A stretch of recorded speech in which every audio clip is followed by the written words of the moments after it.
Hey guys, welcome back to my channel. I'm Chloe and I upload videos every Monday, Wednesday, Friday and Sunday. If you're new here, welcome. I post a range of different videos including a lot on lifestyle, travel. I'm currently planning a trip to Disney in Florida, so we've got a lot of content related to that. I like to post fashion content, hauls, new ins, come shop with me. So if that sounds like the type of content you're after, then please subscribe and click the notification bell so you can become part of the Hare Life family. Today's video is going to be a bit of a boss babe style video. I'm going to be sharing my top 5 tips how to first get started with your own business. I have started my own beauty business 3 years ago now and it is very successful, and I'm so pleased and proud of myself that I've just wanted to share all of these tips with you. These are the things that I think are most important when you're first looking to start your own business. So this is for those people who know they want to start their own business but maybe they don't know where to start. This video is for you. Let's get going with how to start your own business.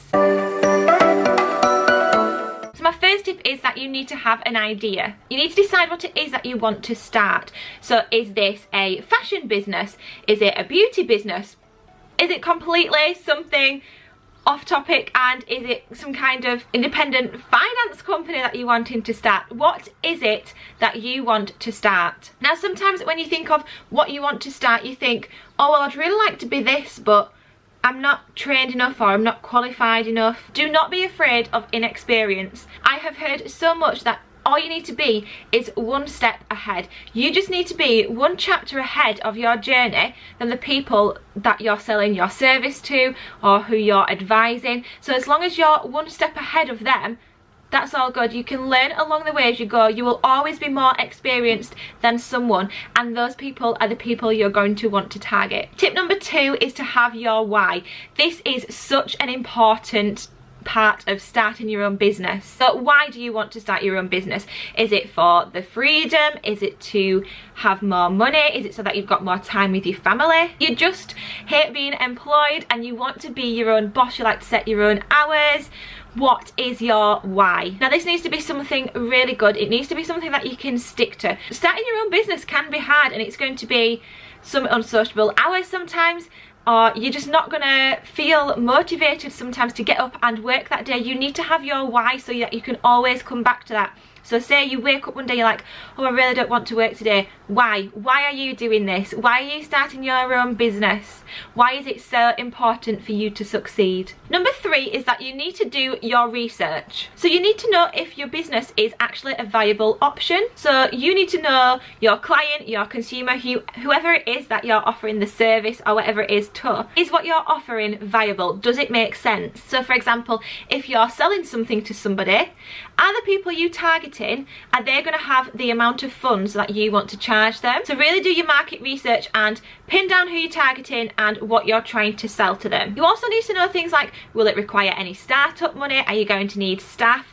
Are you going to need to take on some extra training? Do your research into all of these things and get a good backbone behind your business. Also look at, is there a demand for it? Who else is doing it? It's such a good idea to look at who is already doing what you're wanting to do and learning from their mistakes. Find out where they went wrong, look at what they're doing right and implement those things in your own business. If it's a service that's got a price, are you within the range that is acceptable in your area? So for me, when I was starting up my beauty business, I had to look at my prices and what I wanted to charge.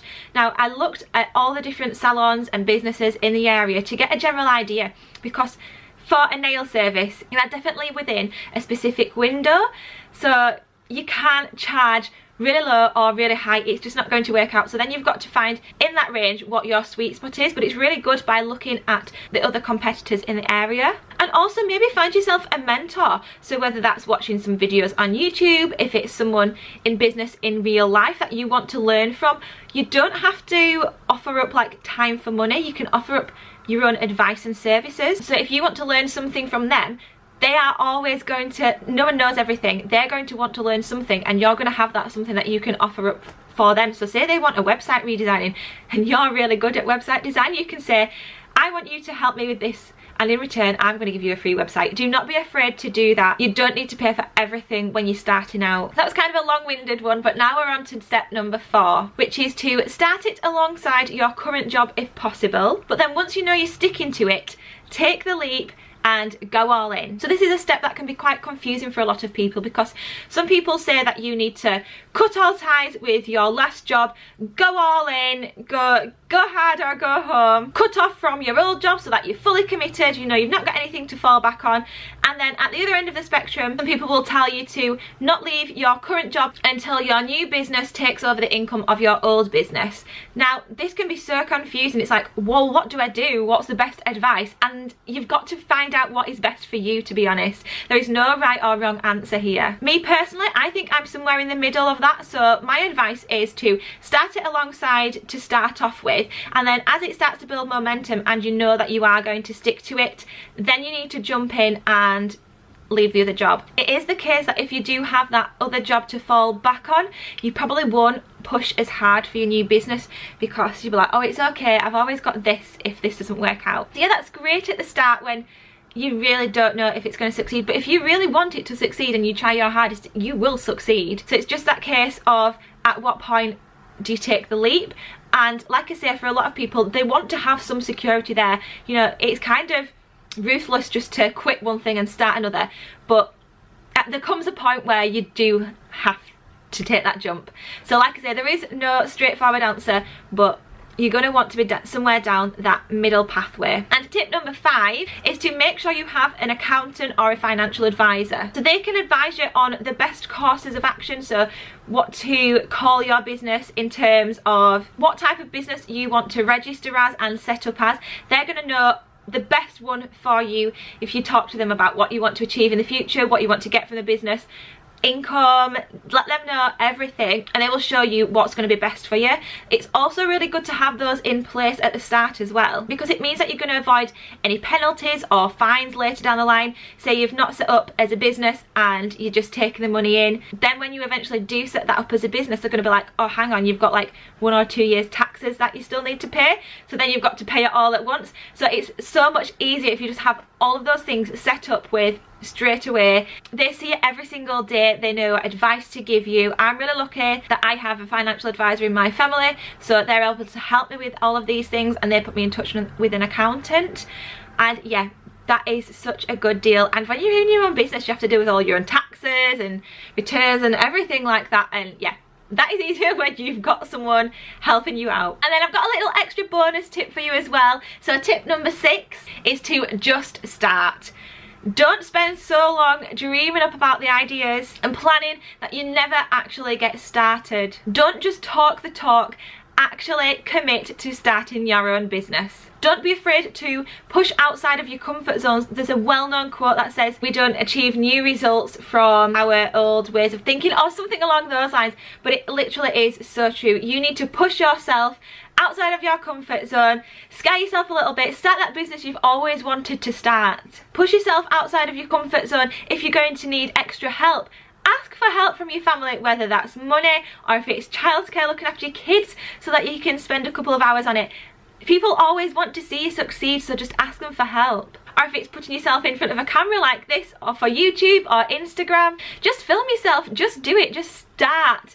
What can go wrong? You film yourself, you don't want to put it up. Okay, you film yourself, you put it up, you get no views. Okay, you're never going to know if you don't just start your own business. The only way to fail in business is to not start. So that is my top 5 tips. First 5 steps to starting your own business. I hope that it at least helps one of you out there.